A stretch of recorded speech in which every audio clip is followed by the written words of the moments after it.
If you've ever wanted to create your AI videos faster, but only ended up spending hours switching between tools like Claude and Higgsfield, well, listen up. Because the problem is not that these tools are badly designed. The problem is, you don't know how to connect them into one single platform. But after learning it myself, I was able to generate dozens of AI videos just like this one in less than 10 minutes.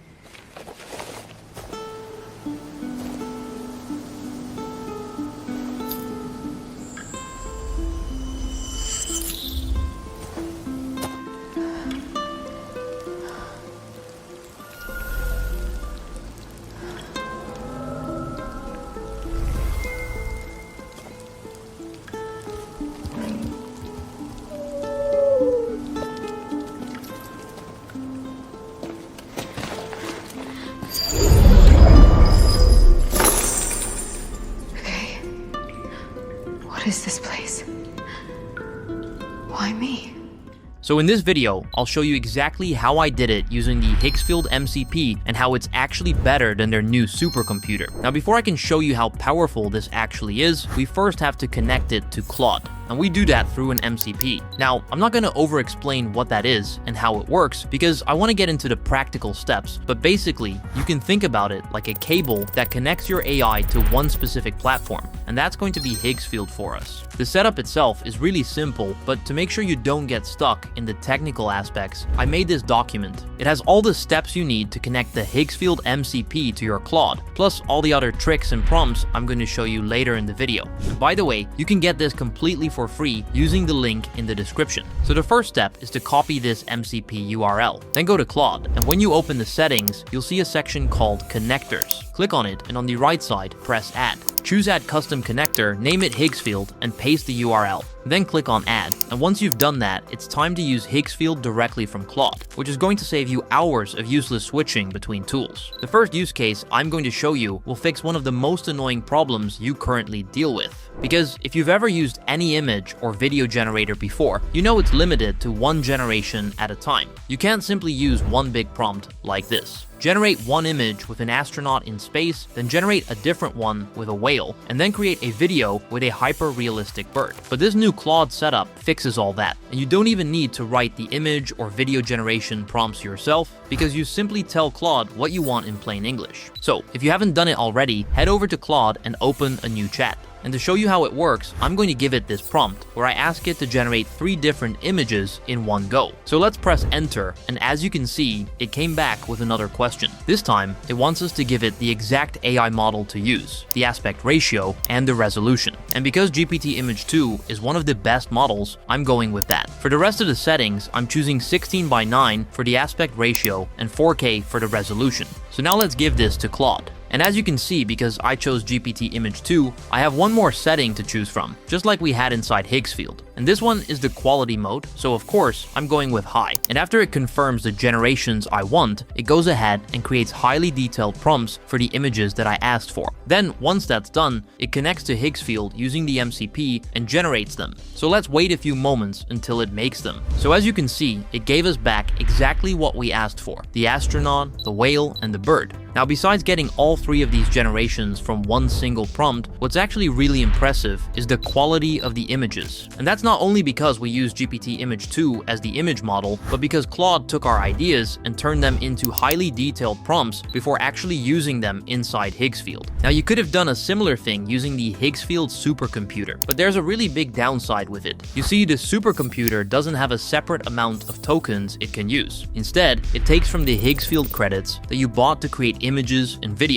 So every time you send it a new message or ask it something, it burns through them. And that's a complete waste of money. So Claude is clearly the better way to do this. And now that you've seen how it creates images, you might think it's a similar thing for videos. But no, it's actually a bit different. And that's because of the Higgsfield MCP underlying settings, which is why this similar prompt I'm using right now forces Claude to think and behave like a film director. And to show you why this matters, if you open a new chat with the MCP disconnected and ask it to write a video prompt, what you'll get is an incredibly bad result. But now let's actually get back to our prompt, where I asked for 3 different videos. And here, I also explained them in plain English. image. So let's go ahead and send it to Claude. And just like we've seen with the image generation, it asks us for the different settings we want. So this time, I'll go with Seedance 2.0 as the model, and I'll keep the aspect ratio the same, so it'll be 16:9. And for the resolution, I'll choose 1080p, because 4K costs a lot more credits and takes far longer to create, even though the difference isn't going to be that big or even relevant for the videos I want to make. So let's send this one as well. And now it asks me for the duration, and what I can do here is set a specific length for each of the videos, but I'll just go with 8 seconds for all of them. And now Claude has all the information, and it gives us a small summary of what it's going to create. So let's take a look at what it created. First of all, before I even open the videos, let's take a look at the prompts themselves, because this is the thing I was talking about earlier. The underlying settings from the Higgsfield MCP made Claude write these professional prompts, packing every detail into a single dense paragraph. For example, we start with the scene and the mood, where it describes our dragon bursting up through a layer of sunset clouds. Then we have things like the camera angle, the lighting and the atmosphere, the low hero angle, the backlit rim glow, the volumetric god rays. But what's actually shocking, and I think would be completely impossible to come up with if you're not a professional filmmaker, is the technical camera language at the end of each prompt. When I used to try to write these types of prompts by hand, I would just say something like the type of camera I wanted to use and the lens. But what Claude gave us and wrote here is way above that. And what's shocking me is stuff like 35mm telephoto lens compression, anamorphic lens flare, and the desaturated blue-green film grade. Because honestly, I barely heard of these before. But let's take a look at the actual video.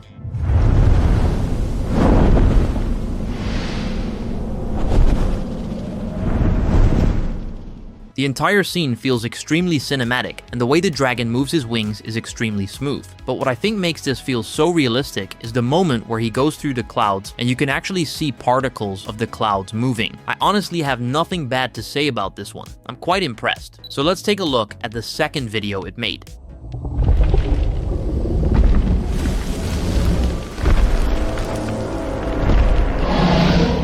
This time, it's a dinosaur in the forest. This thing is gigantic, and when it walks, not only can you hear the terrifying sounds it makes, but you can actually see the shot itself shake at the beginning. It did a great job with this one too. Let's see how it did with the third video.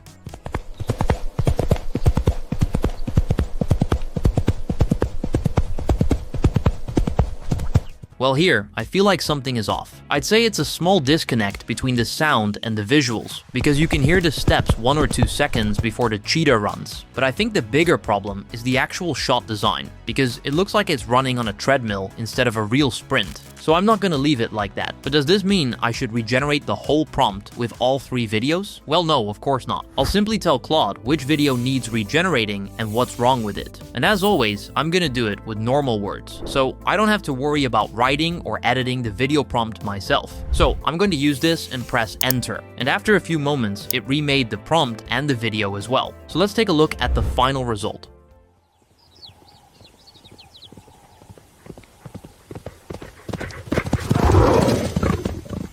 Yeah, that's finally cinematic. This is what you'd see in a National Geographic documentary. And this one also solves the problem with the audio, even though I didn't tell it about that. So with just a small prompt, we turned that pretty bad AI generation into a clip that shows the cheetah running in a really smooth way. So at this point, you've seen how easy and quick it is to create images and videos using the Higgsfield MCP inside Claude. But the problem is, we still don't know how to create a longer AI film. Now, I don't want this to get confusing, but there are 3 steps that go into that. However, you already know 2 of them, and you also have the free document at hand if there's anything unclear. The only new thing is this. I call it the 3-panel style. Now, if you've ever tried to make an AI film with multiple scenes, you might have seen that your character starts to look different from one shot to another. And I'm a bit surprised to see that some people still don't know how to fix that. So I'm gonna tell it right now, just to make sure you don't waste your credits on failed regenerations. So the fix inside the old Higgsfield was to upload a reference image with your character every time you created a new scene. And this was actually enough to keep the consistency. But the question is, how can we do that inside Claude? Well, I made this 3-panel style template that we're going to give to Claude. And as always, you can find it in the free document. So here's the prompt I'll give to Claude. And now that it's responded back saying there's no problem with this, it means you can now use the 3-panel style template just by naming it. But let me actually show you how to do that in practice, because I'm going to use this exact method to create the characters for my own AI film. So inside the same chat, I'll paste in this prompt. And now let's just press enter and wait for Claude to make them. And as it's loading, I want to point out that it shows the model and the other settings by itself this time, based on the ones we chose previously. So this is exactly what I wanted, but in case you don't want that, make sure you specify it in the same prompt where you ask it to create the characters. Now that we've got our generations back, let's take a look. Here is the first 3-panel image, and it respected all the prompts that I gave it. On the left side, we have the full body with the head cleanly removed, so we can just get the outfit for the woman. Then in the middle, we have what she looks like from the back, and on the right side is her face. She looks a bit animated, but that's not a problem, because I didn't specify anything about being hyper-realistic in the prompt. So let's take a look at our second character, which is this magical fox, and it respects the 3-panel template as well. But as they are right now, Higgsfield doesn't know that I want to use them as characters. It just sees them as normal images. So the way I fix that is to tell it to save them as elements. And what this basically means is that we'll have consistent characters through our entire video. But we still haven't solved one of the main problems when it comes to a multi-scene video. And that brings us to the second step,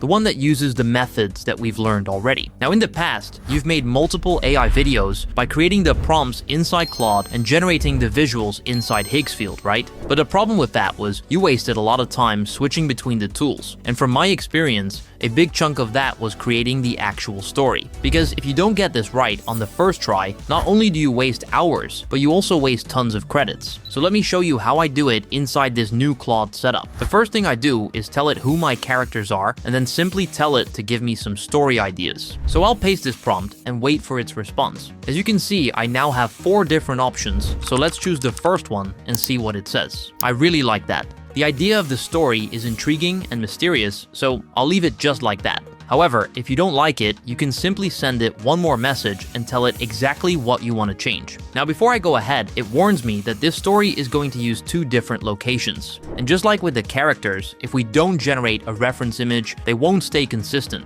So let's do that. As you can see, the locations themselves don't really make sense right now because we haven't generated the entire video yet. But you can see how detailed they look, especially the one with the treasures. And now that we've also locked in the locations, it's time to create the actual shots. And the way I'll do that is by using this one-line prompt. So let's wait a few moments and check out all these shots one by one.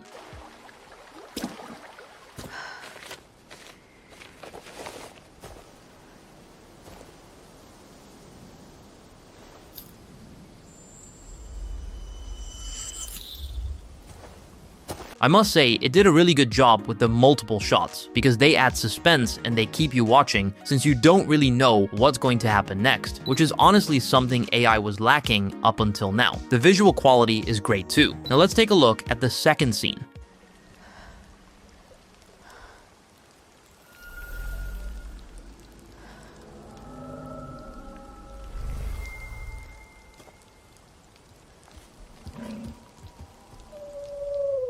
What I like the most here is the transition with the camera movement that slides to the right and then that magic fox suddenly appears. And the most important thing here is that both figures look exactly the same as they did in the reference sheet we made. And in the last scene, this is when the girl finds all those treasures.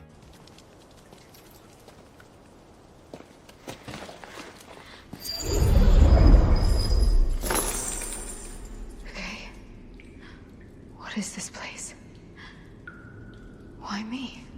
So I must say, AI got extremely creative with the story. It's actually mysterious, and it made me curious to find out what's going to happen next, so I would actually watch a movie like this. But the thing is, right now, this isn't complete. There's still something missing, and we can't show it to anyone before we do it. So that brings us to the third step. This one is quite simple, and I'm sure you already know it, because what we basically need to do is assemble the video inside any editing tool. So I'm gonna bring it into CapCut and place all the scenes in order. Then I'll make sure to cut any dead frames from the start or the end of the shots. And on top of that, I'll also add some background music. Now let's export it to 1080p and take a final look.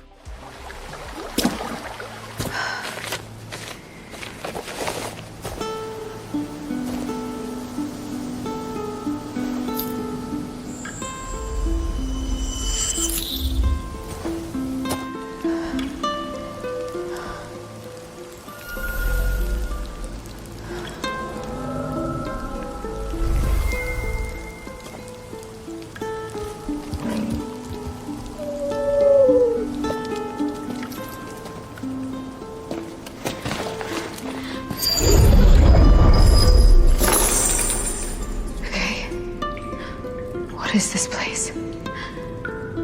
Why me? Honestly, this looks amazing, and it only took us 10 minutes to make, which is why connecting Higgsfield to Claude is so powerful. So if you want to get the same results as these, go ahead and sign up to Higgsfield using the link in the description down below and follow each step inside the free document. And by the time you're watching this, Seedance 2.5 is already live through the same MCP, and the results are honestly breathtaking. Just tell Claude to use that model instead, and what you just saw is about to look even better. Thanks for watching, and I'll see you in the next one.